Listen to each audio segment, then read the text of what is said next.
اب یہ ساری چیزیں سوچ سمجھ کے درخواست میں مینشن کرنی چاہیے. اب نیکسٹ سٹیپ کیا ہے, وہ تھانے میں اپلیکیشن چلی گئی. آج کل وہ فرنٹ ڈیسک بنے ہوئے ہیں, وہاں پہ آپ دیں, کمپیوٹر جنریٹڈ ریسیٹ آپ کو پولیس اسٹیشن دیتا ہے, اور اس میں آئی او کا نام اور سیل نمبر بھی مینشن ہوتا ہے.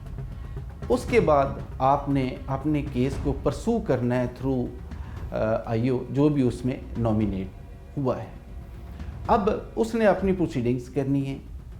میڈیکل جو بڑا امپورٹنٹ رول پلے کرتا ہے کہ یہ جو فائر لگا ہے, یہ فائر کس سائڈ سے لگا ہے, کون سے ویپن سے یہ گولی نکلی ہے, اور سب سے امپورٹنٹ کتنی دور سے لگا ہے. 1 میٹر سے لگا ہے, 2 سے لگا ہے, 3 سے 4 سے, 1 فرلانگ سے, آدھی فرلانگ سے لگا ہے.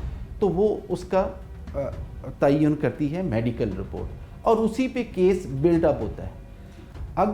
اب اگر فائر لگا ہے, ٹانگ میں لگ گیا ہے, تو کیا وہ پیچھے سے مارا گیا ہے فائر, یا فرنٹ سے, یا سائڈ سے, یہ بھی پولیس, یہ بھی میڈیکل رپورٹ نے بتانا ہے. اور جب میڈیکل رپورٹ آ جائے گی, اس میں یہ بھی تعین ہو جائے گا کہ یہ نیتاً یہ فائر کیوں مارا گیا ہے, یہ فائر چلایا گیا ہے یا یہ فائر چل گیا ہے. تو ایسی صورت میں جب یہ سارے معاملات اس میں ہوں گے, وٹنس کو بھی آئی او طلب کرے گا, وہ بھی بلائے گا, پھر وہ جگہ کا جا کے معائنہ کرے گا, جا کے ایک ایک چیز, ایک ایک اینگل کو دیکھے گا. اس میڈیکل رپورٹ کی بنیاد پہ گولی کدھر سے آئی, اس سائڈ پہ کوئی دیوار تو نہیں, لوگ ادھر کتنے کھڑے تھے, ادھر کتنے, وہاں پہ جو لوگ جمع تھے ان کے بیانات قلم بند کرے گا. دن کی روشنی تھی, اندھیرا تھا, چاند کی روشنی تھی, کیا تھا, یہ ساری چیزیں اپنی وہ ضمنیات جو ہیں ان میں وہ مینشن کرتا جائے گا. اس کے بعد جب وہ ایک اس کنکلوژن پہ پہنچ جاتا ہے تو وہ اپنی ایک فائنڈنگ بنا کے کنسرن میجسٹریٹ کو دے دیتا ہے. سر اس میں کبھی بھی ایسے بہت شاذ و نادر ایسے ہوتا ہے کہ پولیس ڈیلیبریٹڈلی اس کو گرفتار نہ کرے. پولیس ہمارا بڑا ایک اچھا ڈپارٹمنٹ ہے, وہ ہر اس اپلیکیشن پہ ایکشن لیتا ہے. اگر کسی وجہ سے نہیں بھی ہوتی, اس پہ گرفتاری نہیں ہو رہی ہو, تو اس کے بہت سارے سرکمسٹینسز ہوتے ہیں. روپوش ہو جاتا ہے ملزم, کہیں پہ چھپ جاتا ہے, ملک سے باہر بھاگ جاتا ہے, دوسرے شہر میں شفٹ ہو جاتا ہے. تو اس میں بہت ساری مسئلے ہیں پولیس کے لیے بھی. پولیس اپنے پورا اس میں اپنی فورس کے ساتھ چاہ رہی ہوتی ہے, کیونکہ اس میں پولیس کی بھی انرجی ویسٹ ہو رہی ہوتی ہے. پولیس پہ جب درخواست جاتی ہے تو پورے پنجاب میں اس کا اندراج جاتا ہے, پورا ریکارڈ ہوتا ہے, تو پریشر ہوتا ہے اس ایس ایچ او پہ کہ جی یہ گرفتار ہونا چاہیے. تو ایس ایچ او صاحب کی پوری کوشش ہوتی ہے سر کہ اس کو جلد از جلد گرفتار کیا جائے.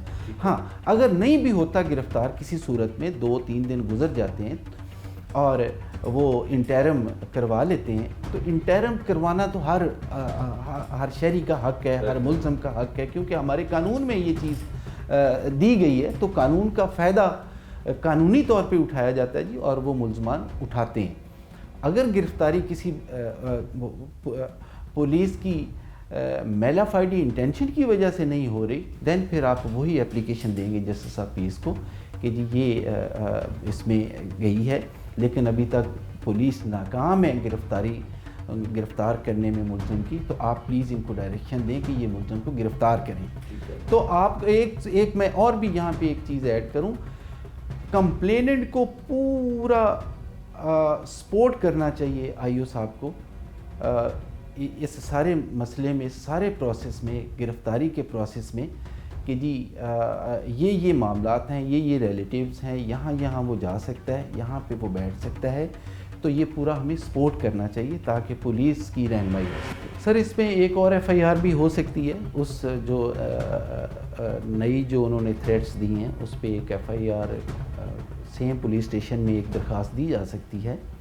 اور سیکنڈ جو ریمیڈی ہے وہ اس میں ایک ہراسمنٹ کی پٹیشن ہے, وہ بھی قانون میں پورا رائٹ دیا گیا ہے کہ یہ جو فلاں بندہ ہے یہ انلیگل ہراس کر رہا ہے بغیر کسی وجہ کے, مجھے ان سے جان کا خطرہ ہے ان کی, تو یہ ہیبیس پہ جسٹس آف پیس کے پاس جائے گی وہ بھی، تو اس پہ بھی کورٹ ڈائریکشن دے سکتی ہے کہ جی ان کو ہراساں نہ کیا جائے، اور فردر یہ بھی ڈائریکشن دے سکتی ہے، کنسرن ایس ایچ او کو بھی دے سکتی ہے کہ ان کو آپ سیکورٹی بھی فراہم کریں تاکہ کوئی مزید اس طرح کا اکرنس نہ ہو۔